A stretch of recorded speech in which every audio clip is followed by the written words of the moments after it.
Hi, I'm Eric Kelly from KellyPlanet.com. This is a close look at Star Trek The Next Generation, Season 4, Episode 26, Redemption. We're en route to the Klingon homeworld, where I will participate in the installation ceremony of Gowron, the next designated leader of the High Council. This visit should also provide an opportunity for one of my officers to correct a grave injustice. I was under the impression that Gowron was already the Chancellor, but I guess I'm a little ahead of myself. Hey, there's Worf in his Mukbara pajamas. And there's the captain, and he says, hey, Worf, I think now would be a good opportunity to fix this dishonored thing that you've got going on. And Worf's like, no, it's not time yet. I have been told that patience is sometimes a more effective weapon than the sword. Patience is a human virtue. But Picard says his commendation is a bunch of crap to protect the jerks on the High Council. Maybe it's time for a more Klingon approach. Worf says, yeah, maybe you're right. Then Riker chimes in because Gowron is outside aboard the Bortas. What's up with that? I must speak with you, Picard. We will have to move quickly if we are to be successful. Successful? Yes. In preventing a Klingon civil war. Uh-oh, that's not good. Gowron tells Picard that the Duras family is causing trouble, and even though Worf killed him in disgrace, they are powerful enough to challenge a legitimate chancellor. Duras has two sisters, Lursa and B'Etor, and this is the first time we'll see them. Though Gowron can't quite figure out what their plan is because women cannot serve on the council. Unless you're Azet Burr from Undiscovered Country, and he offered Kalar a seat, so that rule must be new. So Gowron flat out tells Picard that it is his duty to make sure he's installed as chancellor, and Picard says, yeah, it's not my job, but I will follow Klingon law to the letter, and that's not what Gowron wanted to hear. Before he beams out, Gowron and Worf have some words. I would speak with you. I do not hear the words of traitors. I am not a traitor. You admitted your guilt before the council. I accepted this commendation to protect the Empire. So Worf explains what really went down, which we already know. Gowron is like, oh, can you prove this? And Worf's like, indeed. Heck, the whole council knows about this. How about you restore my honor? But Gowron says he can't do that for the same reason that Worf accepted this commendation in the first place. It would split the Empire, so, live with it, man.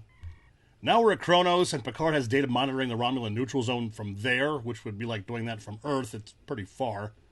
Guinan stops by to join Worf for some target practice. He says, well, I'm at level 14, and she says, well, I can come down to that level if you want. I had a bet with the captain that I could make you laugh before you became Lieutenant Commander. I've seen you laugh. I like it. Klingons do not laugh. But she already made him laugh during the famous prune juice scene, and she even says that she's seen him laugh, so, whatever. The whole point of this is Guinan gets Worf to admit that he's not like other Klingons, and he's learning that now. And she kicks his butt at target practice. Worf thinks about that and then goes to Picard for a leave of absence. He says, you got it, Mr. Worf, kapla, and good luck. Lieutenant Worf, personal log. Stardate 44996.1. I have located the Klingon ship on which my brother Kern serves as captain, and have arranged to meet him. There's Worf's brother Kern, and Tony Todd is awesome as always. Worf tells him that Gowron has refused to restore their family honor, and Kern says, well, yeah, it doesn't really matter. Lursa and B'Etor will have him killed soon enough. And if they don't, I will, because everybody sucks, and I think we should just kill all the politicians and start over. Yeah, probably. But Worf says, no way, I'm the elder brother, Gowron is our legit leader, and you will support him. Got it? But not right away. We will wait until he feels the grasp of his enemies around his throat. Then we will offer him our support. And the price will be the restoration of our family name. Now we're at the council chamber, and that Klingon guy asks Picard, as arbiter of succession, if he has made a decision. Picard responds that Gowron will be the chancellor, and he says that in Klingon, which is pretty cool. Picard's about ready to put that awesome smoking jacket kind of thing on Gowron when this little guy appears and says, well, I challenge, I am Taral, son of Duras. We have discovered that our brother did indeed have a son and heir. Where did you find him, Lursa? In a harlot's bedchamber? I will personally cut your tongue out. Impudent wretch. The deal here is that Duras had no mate or known sons, but the council guys say that Picard has to check this kid out before they go any further and do like a DNA test. Eventually, these two will take down the Enterprise D, which made me very sad. Not that this is a surprise, but yep, the Duras family is in league with the Romulans. Hey, there's that mysterious shadow lady we saw 2 episodes ago. And she's like, oh, don't worry, we'll deal with Picard. Worf is getting all the Starfleet records about the Kittimer massacre from Data when Picard walks in to the ready room. Yo, man, you were on leave. You can't use Federation stuff to help out Gowron. You are using your position as a Starfleet officer to affect political change on your planet. There could not be a worse compromise of our fundamental principles. I must be able to prove my father's innocence. Those Federation records can do that. Picard's like, look, man, I get it. I don't want the Duras family to take control either. That would suck for the Federation, and that jerk even tried to have me killed. I will make the Kittimer massacre files available to anyone who wants them. Thank you, sir. Mr. Worf, this is as far as I will go.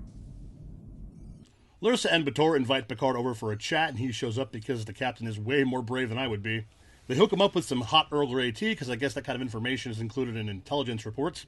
They're trying to schmooze him, of course, and he says, look, if I choose Taral, you two will be in charge, and Gowron will end up dead. And if not, you'll defeat Gowron by force, and Lursa's like, yeah, it's pretty spot on. Lando will also end the Klingon Federation alliance. You have manipulated the circumstances with the skill of a Romulan. My decision will be announced at high sun tomorrow. Excellent tea. Good day, ladies. Here we are already. Picard says, hey guys, according to your laws, the son must share the dishonor of his father, and Taral has been proven to be the son of Duras. Plus, he's like 14. So guess what? Gowron is your new leader. Does the Federation dictate Klingon destiny? Or do we? Follow me, and I will show you honor. Follow him, and you reject all Klingon law. Well, a whole bunch of guys side with the Duras family, and Gowron says, yeah, fine, your blood will paint the way to the future. Worf heads on over to the Bortas and tells Gowron, oh, you are in trouble, but my brother Kurn can offer you military support. Kurn's relation to Worf has been a secret until now. All Gowron has to do is restore Worf's honor. Gowron says, well, I'm going to need more help than that. Get the Federation involved, but Worf says, I can't do that. You hide behind human excuses. Or do you hear the cry of the warrior? Calling you to battle, calling you to glory like a Klingon. Uh-oh. The Duras birds of prey have opened fire on Gowron's ship. That didn't take long. Things are not going well on the Bortas, and Picard orders the Enterprise to get out of there. Captain, the Bortas is Gowron's ship. If we go to the aid of the Bortas, we'll be dragging the Federation into a Klingon civil war. What about Worf? Ensign, engage. I guess Worf's on his own. But he's pretty good and manually targets disruptors to take out one of the birds of prey.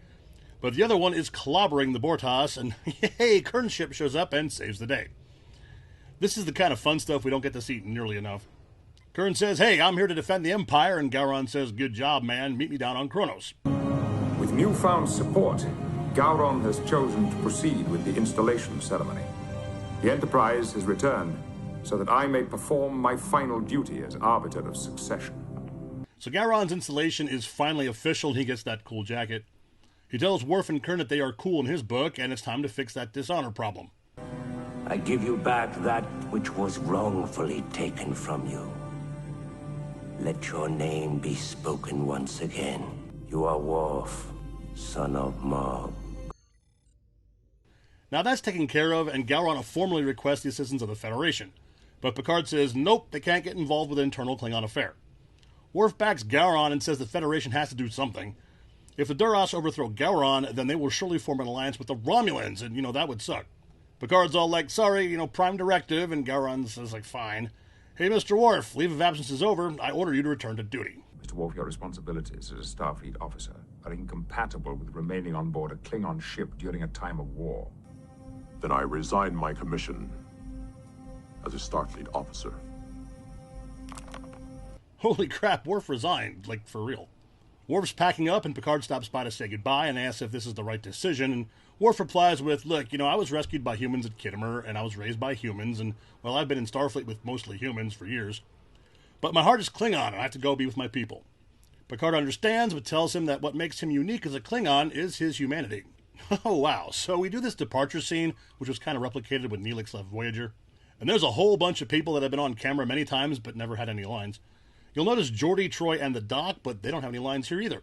Permission to leave the ship, sir. Permission granted.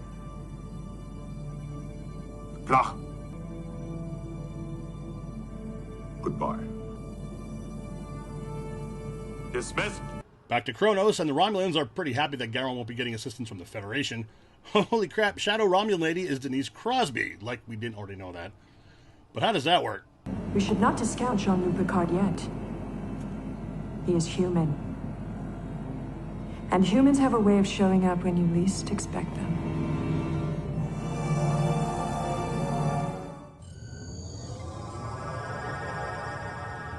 Alright, that's the end of Season 4, which is another cliffhanger. Worf's at a Starfleet, the Klingons are at war with each other, and Denise Crosby is Romulan. There you go. This episode was very dense. I did my best at brevity while including, what is important. TV Guide hated this one, and they were all like, bah, we don't care about Klingons. Where's all that talky stuff about feelings on the Enterprise? And I couldn't disagree more. We got enough of that. Gene Roddenberry was still alive at this point, and he had a problem with it too, because Worf isn't a main character, according to him. The script ultimately has no lines for Geordi or our ladies either, so that seems kind of weird. We have been introduced to Barbara March and Gwyneth Walsh, and they get all kinds of lines, and we see them many more times, so there's that. And yes, I very much enjoyed their costumes as a young lad. I really liked this episode. It brought a lot of things into canon, and even though it was kind of talky talk, the scenes weren't about, oh, I'm sad in the counselor's office, and there was a lot of fun stuff. I find it funny that it's teased here that Worf may be leaving the show, when Michael Dorn would end up on Star Trek more times than anyone once DS9 and the movies come out. This isn't quite best of both worlds, so I'm going to go 4 deltas out of 5. You can let me know how you feel about that. I'll see everybody at the start of Season 5. If you liked that video, thank you. Make a comment and like it, and subscribe if you want to. There's more Star Trek videos and other related content on my website. Check it out at kellyplanet.com. I'm Eric Kelly. Live long and prosper.